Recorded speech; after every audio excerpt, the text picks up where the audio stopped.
အိမ်လေးဒီမှာကျုံငရင်လောက်တာကျွန်တော်တို့မန္တလေးရဲ့ငရင်ပေါ့နော်ဒီမှာကျုံအိမ်လေးပြိုကုန်ပြီဗျဒီမှာပြီးကုန်ပြီလူတွေထဲမှာပြီးကုန်ပြီကျုံ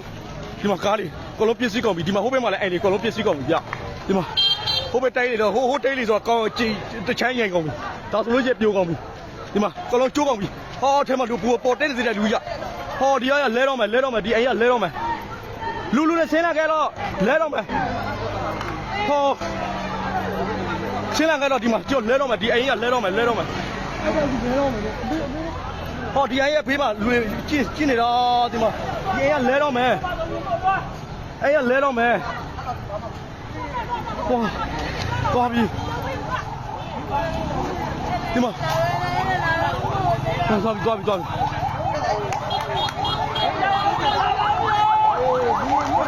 ပြီအော်တဘာဝပြီးရတခါမှမကြောင်ဘူးကျွန်တော်တို့အသိနဲ့တကူပြဒါအသိ30ကျော်ပြီကျွန်တော်တို့တခါမှမကြောင်ရုံဘူးဗျာဒါကြီးကျွန်ဒီအိမ်ပေါ်မှာလူလေးရှိသေးတယ်ဗျာဒါအော်ပါပြီးနေကုန်ပြီဒီအိမ်ကပြီးကုန်ပြီပြားကုန်ပြီဒီမှာဒီဘက်အိမ်လေးရော